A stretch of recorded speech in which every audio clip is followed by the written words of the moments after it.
If we want to survive on this planet, we need to abandon the cause of the nation-state.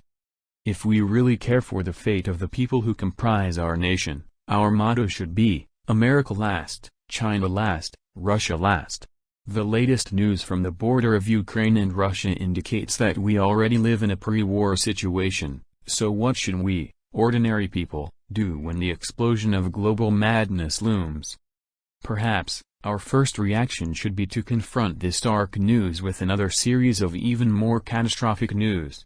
Recent scientific reports make it clear that our global food system is broken, according to 130 national academies of science and medicine across the world. Billions are either underfed or overweight, and our food production is driving the planet towards climate catastrophe. To provide an environmentally friendly diet for all of us will require a radical transformation of the system. But it's not just the global food system that is out of joint. As we learned abundantly from the last environmental reports, the scientific diagnosis of our predicament is very simple and straight. If we don't cut greenhouse gas emissions by 45% in the next 12 years, coastal cities will be inundated, food will run short, etc. And, again, to do it, a rapid radical social transformation is needed, that will deeply affect all spheres of our life. So how to achieve this? Apart from rapidly phasing out carbon-intensive fuels, another more dramatic approach is considered, SRM, solar radiation management. The continuous massive dispersal of aerosols into our atmosphere to reflect and absorb sunlight and thus cool the planet. However, SRM is extremely risky, as Kate Aronoff outlines in a recent article for In These Times.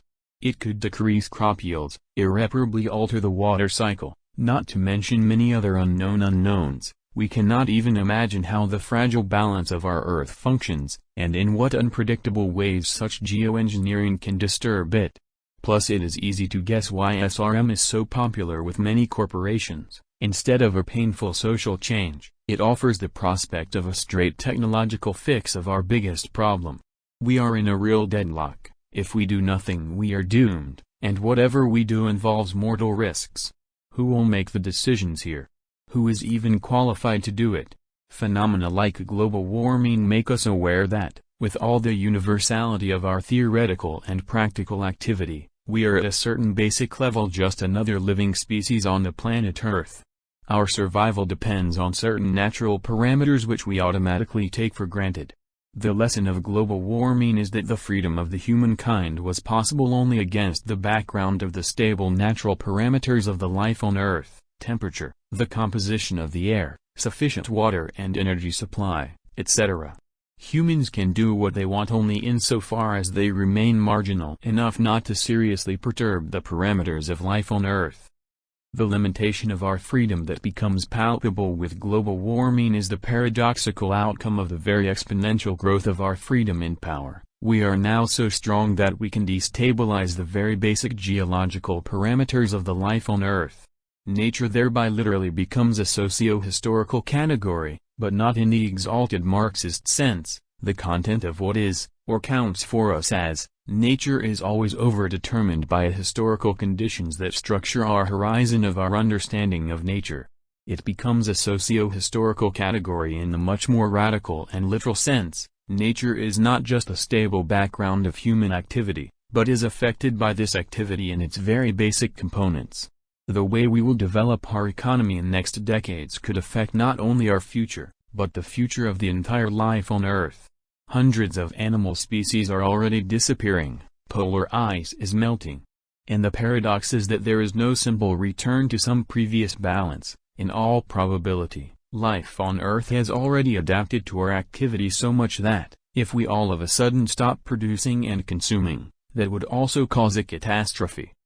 In short, the prospect of geoengineering implies that we are knee-deep in Anthropocene, a new epoch in the life of our planet in which we, humans, cannot any longer rely on the Earth as a reservoir ready to absorb the consequences of our productive activity. Earth is no longer the impenetrable background or horizon of our productive activity. Instead, it emerges as a new definite object which we can inadvertently destroy or transform it to make it unlivable. Therein resides the paradox of Anthropocene. Humanity became aware of its self-limitation as a species precisely when it became so strong that it influenced the balance of the entire life on Earth. It was able to dream of dominating and exploiting nature as long as its influence on nature, Earth, was marginal, that is, against the background of stable nature. The paradox is thus that the more the reproduction of nature depends on human activity, the more it escapes our control. What eludes us is not just the hidden side of nature but above all the impenetrable consequences of our own activity. So yes, we are in a deep mess. There is no simple democratic solution here. The idea that people themselves, not just governments and corporations, should decide sounds deep, but it begs an important question. Even if their comprehension is not distorted by corporate interests, what qualifies them to pass a judgment in such a delicate matter?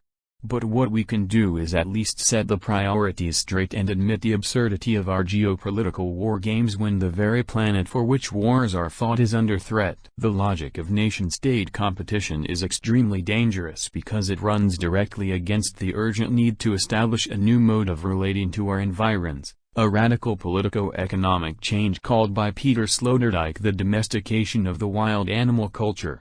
Until now, each culture disciplined and educated its own members and guaranteed civic peace among them in the guise of state power, but the relationship between different cultures and states was permanently under the shadow of potential war, with each state of peace nothing more than a temporary armistice.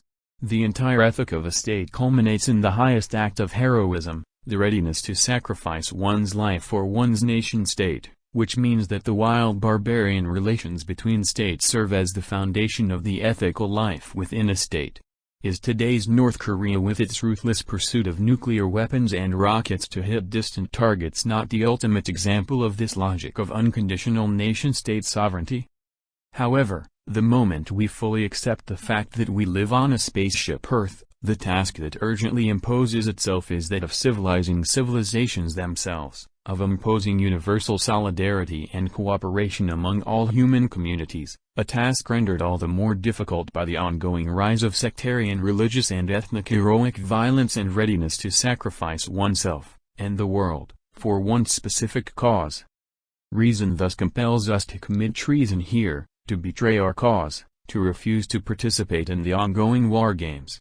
If we really care for the fate of the people who compose our nation, our motto should be, America last, China last, Russia last.